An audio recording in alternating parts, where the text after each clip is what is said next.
At first, I would like to share the words of Buddha from one of the sutra titled Maha-Nirvana Sutra. So please join me in Gassho. Please put your palms together. To be without shame and self-reproach is not to be human. It is to be a beast. Namo Amida Butsu. Namo Amida Butsu. Namo Amida Butsu. Namanda Butsu. Namanda Butsu. Good morning, everyone, and welcome to today's service. I feel like it's been a long time since I was here for the Sunday service, and I hope everything is well with you. I just came back from Japan Tuesday, and I still feel sleepy from jet lag. Actually, this is the most dangerous time, around 10 to 2. Is the time I get really sleepy. So if I sleep, please wake me up. So main purpose of this trip was to open the time capsule we buried, which my home temple members and our family buried 30 years ago. And 30 years ago, ex-go Monshu, Koshin Otani visited our home temple, and we celebrated the 350th anniversary of the establishment of our home temple. So to commemorate the Gomonshu's visit and 350th anniversary, we buried the time capsule and decided to open after the 30 years.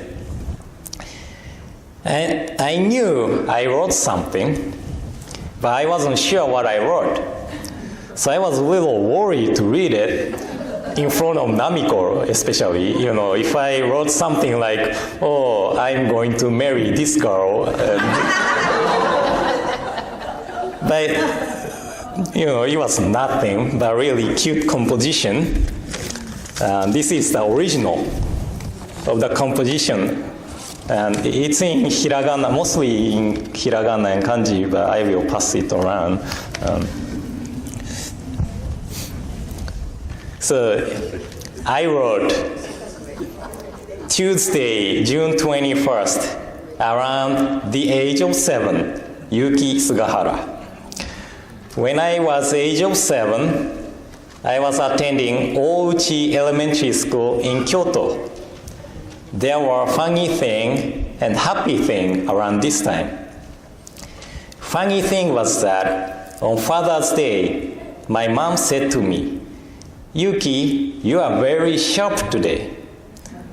At the dinner, when I asked my mom for the 3rd serving of curry rice, I said, "Today my stomach is sharp as well."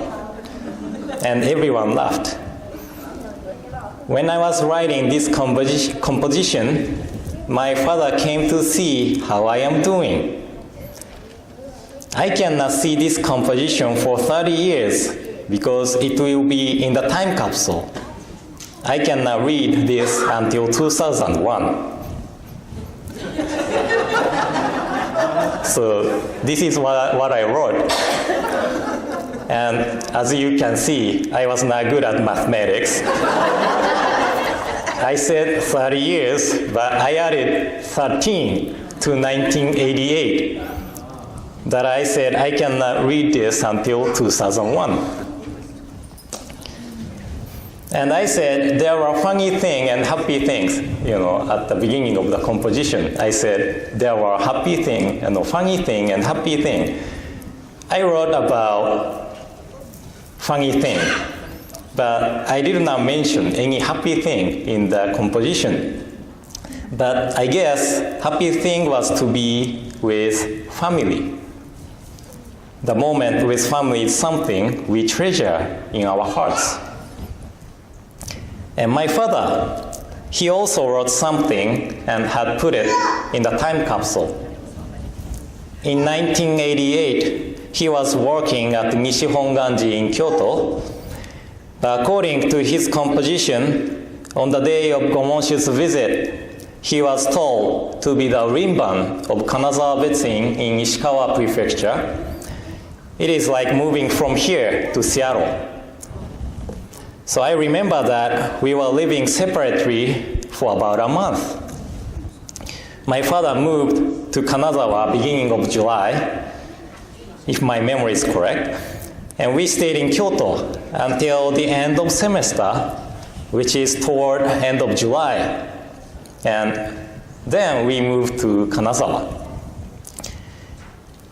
And I also remember that my father told me, Yuki, we are going to move to Kanazawa. And I didn't know there is a city named Kanazawa at that time. So I misunderstood that we are moving to Canada. You know, Kanazawa sounds like Canada. But we don't say Canada. In Japanese, we say Canada. Canada. So Canada and Kanazawa sounds really similar. So I thought, what? We are going to Canada. We are moving to Canada. But it was actually Kanazawa city. Anyway, my father was writing about how the family is doing 30 years later. When he mentions about me, he said, Shinran Shogin's 750th memorial service must be over, and Yuki might be kyokucho, that is a minister's district representative by then. And I thought it is interesting that he had no doubt that I become Buddhist minister. I was 7 at that time. And he told me that I could do whatever I want to do until 29 years old. Because this is the age which became the turning point for Shinran Shogin and Shakyamuni Buddha.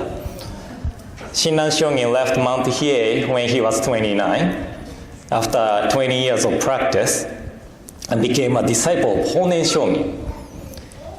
And Prince Siddhartha, or Shakyamuni Buddha, left the palace and sought for the path to the enlightenment when he was 29 years old. So if I succeeded by doing something, that was fine. But if not, live as a Buddhist minister at the age of 29. This was a promise between my father and I. I'm here as a Buddhist minister. Now, that means I didn't succeed anything. But I'm really glad that I had an opportunity to be a Buddhist minister overseas, like living in Portland and meeting all people here. So I'm really happy now. So all the parents dream about the future of children. And adults have to let the children dream to be something. And we should not be someone to force children to do something. Or we should not be someone to give them despair. So when I think about what is happening at the border of this country, I feel really sad. The adults are giving children despair, unhappiness, and distress by separating from the parents, taking the treasure the moment they can be with family away. So as I wrote in my composition, around the age of 7, what makes children happy is to be with families and friends. Around that age, power of the dream is so big. So I am worried about the children's future if we take the dream away from them.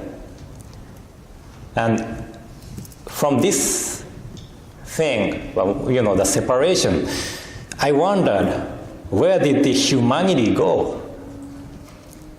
And according to the dictionary, humanity means the state of being human. Then what is human?